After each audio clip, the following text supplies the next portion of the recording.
Bonsoir à tous, merci de nous suivre sur Afrique Sport et d'être là pour le journal du soir du mercredi 20 septembre 2023 que nous ouvrons avec Achraf Hakimi. Après 2 exercices plutôt timorés, Achraf Hakimi donne enfin, oui les amis, la pleine mesure de ses capacités justement pour sa 3e saison au PSG. Auteur d'un superbe but mardi soir en Ligue des Champions contre le Borussia Dortmund, 2-0, l'international marocain, 65 caps, 8 buts, semble avoir retrouvé encore une facette perdue de son jeu depuis 4 ans déjà. Il n'avait plus marqué en Ligue des Champions depuis le 5 novembre 2019 et sa 2e et dernière saison au Borussia Dortmund. Interrogé en zone mixte après sa prestation nocturne exceptionnelle, le protégé de Walid Regragui n'a pas boudé son plaisir. Je suis très heureux de mon match. J'espère que l'équipe et moi-même allons continuer comme ça et que ça rende vivement heureux tous les Marocains, a-t-il déclaré avec une pensée pour les proches des victimes du séisme du 8 septembre passé. Il n'a pas manqué de toucher également un mot sur l'influence de Luis Enrique dans son retour en Grèce. Le coach fait en sorte que je me sente libre, je peux attaquer justement et rentrer à l'intérieur. Je le trouve très en confiance justement, a-t-il expliqué. Selon vous, Achraf Hakimi a-t-il retrouvé son plein potentiel avec Luis Enrique? Donnez vos avis en commentaire. Un mot de santé au cours de cette édition avec Jonathan Bolingui, admis à l'hôpital jeudi dernier en raison d'une grave infection pulmonaire. L'attaquant de Vojvodina, Jonathan Bolingui, justement demeure dans un état de santé légèrement meilleur, mais toujours grave. C'est ce que rapporte un communiqué du médecin du club, Borko Vukosaf, justement et en soins intensifs depuis près d'une semaine à l'Institut des maladies respiratoires de Sremska Kamenica en Voïvodine, au nord de la Serbie. À son retour justement de la trêve internationale avec la RDC, l'ailier gauche des Léopards, 29 ans, 34 sélections,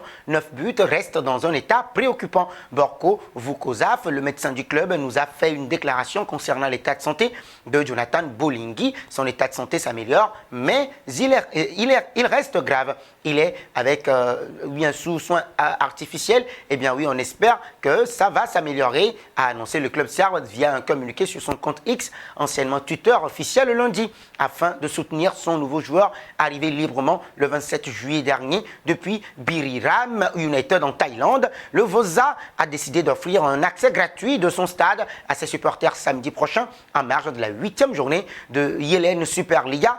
D1 Serbe, prompt rétablissement à lui. Nous passons maintenant au coup de gueule de Pierre-Emerick Aubameyang. L'Olympique de Marseille est en pleine crise. Marcelino, justement, va quitter le club. Pablo Longoria pourrait suivre même si rien n'est encore sûr le concernant.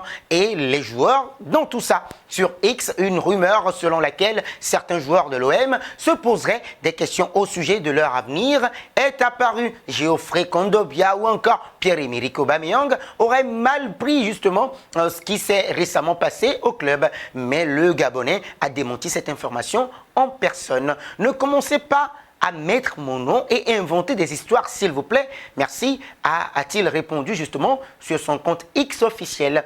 PA, silencieux depuis le début de la crise, a préféré mettre les choses au clair très rapidement. Que pensez-vous de la situation à l'OM, les amis? Vos réactions sont attendues en commentaire. Partons en Angleterre. L'an dernier, Cristiano Ronaldo, 38 ans, était encore à ce stade de la compétition de la saison, un joueur de Manchester United, un club où il a beaucoup de mal. Il a eu beaucoup de mal avec Erik ten Hag et Ralf Rangnick avant lui. Mais concernant Ole Gunnar Solskjaer, le Portugais qui évolue à présent à Al Nassr en Arabie Saoudite a toujours eu des mots sympathiques.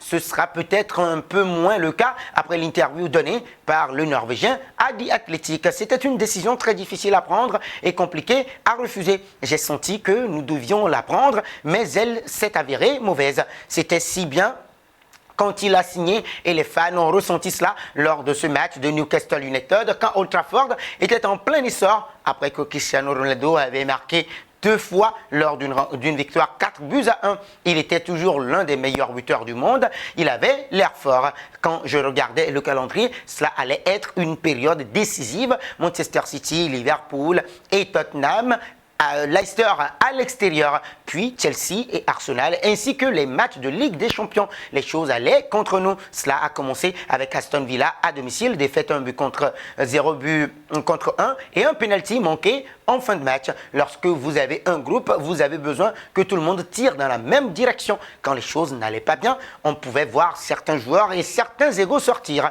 Nous avons battu Tottenham de manière convaincante, 3 buts à 0 à l'extérieur, mais nous avons ensuite perdu 2 matchs. CR7 appréciera ou pas. Terminons avec Neymar. Le Brésilien a fait parler de lui lundi pour un terrible coup de sang en Ligue des champions asiatiques. Mais ce mercredi, c'est sa vie privée, jugée souvent trop sulfureuse, qui a fait ou bien qui fait couler l'encre en Espagne. Marca explique qu'après la trêve internationale de septembre, Neymar a fait un petit crochet par l'Espagne avec plusieurs amis avant de faire son retour en Arabie Saoudite. Et il a été pris la main dans le sac en compagnie de 2 jeunes femmes dont il était très proche. Il aurait été très affectueux avec elles, ce qui ne passe pas vraiment puisque sa compagne Bruna Biancardi est actuellement enceinte. Il y a quelques mois déjà, l'international à regarder avait présenté des excuses publiques suite à une histoire de tromperie. Difficile de savoir s'il a bien fauté cette fois-ci, mais le média ibérique assure que son attitude n'était pas celle d'un homme en couple et sur le point de devenir un papa. C'est la fin de ce journal du soir sur Afrique Sport. Merci de l'avoir suivi. Toi qui me suis et qui ne t'es pas encore abonné sur Afrique Sport, n'hésite pas à le faire et n'oublie pas d'activer la cloche de notification pour ne rien rater de l'actualité sportive.